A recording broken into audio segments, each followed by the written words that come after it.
I'm going to talk about throwing a thumber. A thumber is really useful for when you want to get the throw off quickly.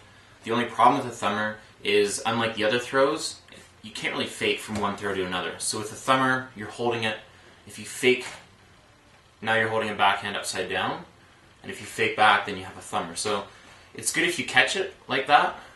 But generally it's not a great throw to be throwing because you do have to switch it in your hand. So if I'm in a flick grip, then I do have to switch it to a thumber grip, and then back to a flick. So there's a couple different ways you can hold a thumber. One way is simply with the thumb underneath, and you don't have any of your fingers on the disc at all.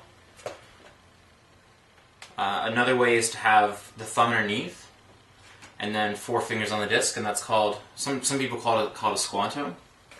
Another way to do it is to have your thumb underneath, and then to have your fingers kind of along the rim supporting it. I tend to throw a bit of a hybrid between that and having my index finger kind of squeezing on the outside. Really, it's all about how it works when you throw. So some people I find with a squanto, it's generally a lower throw. So when it comes off, it's going to be coming in like that. Whereas a thumber, the way that I throw it, goes up high and comes down, just like a normal hammer would. So when you're actually throwing the thumber, you'll see people throwing it kind of sideways and almost air bouncing it. And that's not the way to throw a thumber, at least not the traditional thumber that people think of. You can throw that, and it does go in really low, but it's easier to defend. So to throw a thumber, which is similar to the way that a hammer is thrown, is to throw it directly over top. So think of when people are pitching or throwing a football, they're coming over top of their head. So when you're throwing the thumber, you want to be snapping back with your wrist, and again, just like a thumber, just like a hammer, just like a forehand, just like any throw, you really need a lot of spin on this throw. And so when you're throwing a thumber, how your feet move, everything like that, really, that's up to you to sort of determine on your own. It's not like you need to step back with one foot. You don't need to step forward with one foot. You don't need to lift one leg up or lean or anything like that. It's however it works for you. But generally what you want to have happen is the disc will be coming off vertical or leaning a little, even a bit more past vertical. And then as you're snapping, it's going to be pretty straight coming in. And by getting that good snap, you'll find that as the spin comes down, it'll spin down, so it'll go up like a hammer, and then it'll spin down and come in nice and flat to your receiver. And so for right-handed people, you want to be aiming to the right of your target because it's going to be coming right to left. And for lefties, you want to be aiming to the left of your target because it's going to be coming in left to right. Now, a good way to practice this, I mean, obviously you can get out and throw with somebody, but a way that I like to practice is to throw in a basketball net. So stand on a normal basketball court, stand 10-15 yards away, and then as you get better and better, you can back up. So I practice 25-30 yard thumbers. In a game, I really don't want to be throwing anything longer than that.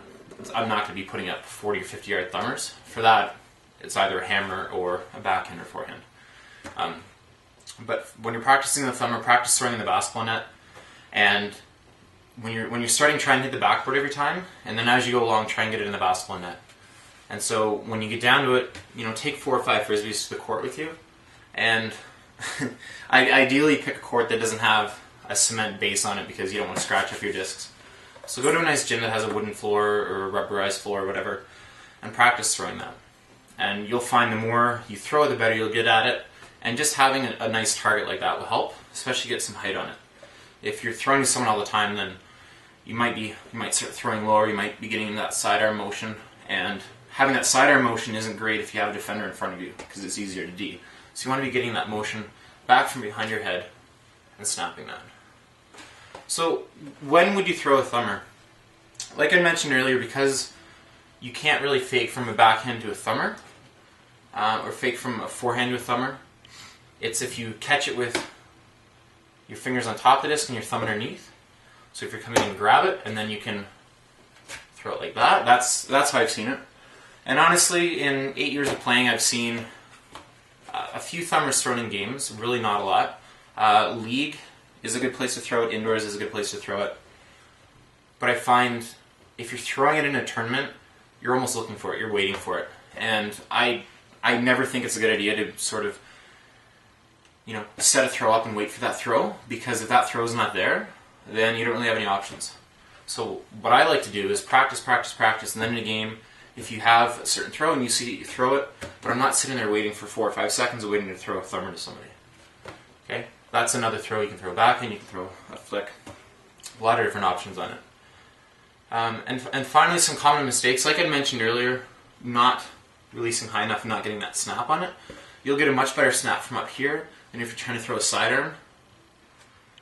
And it's going to be a lot better too, because you'll be able to use the wind to your advantage if you throw it higher. Put a lot of spin on it and let the wind take it down. Whereas if you're throwing it low, then you've already lost the game, because you're not getting that extra height and it's already starting off sideways. And so throwing a disc sideways, upside down, it's definitely going to do the helix and turn over. And you'll see, I'll try and get out, I'll try and do this with some space, and I'll try and show you how it looks. But as it's flying, it does an air bounce. So an air bounce thumber is not really a great throw to be throwing in a game. It's fun to throw with buddies, but not really a great throw for a game. So that's the thumber.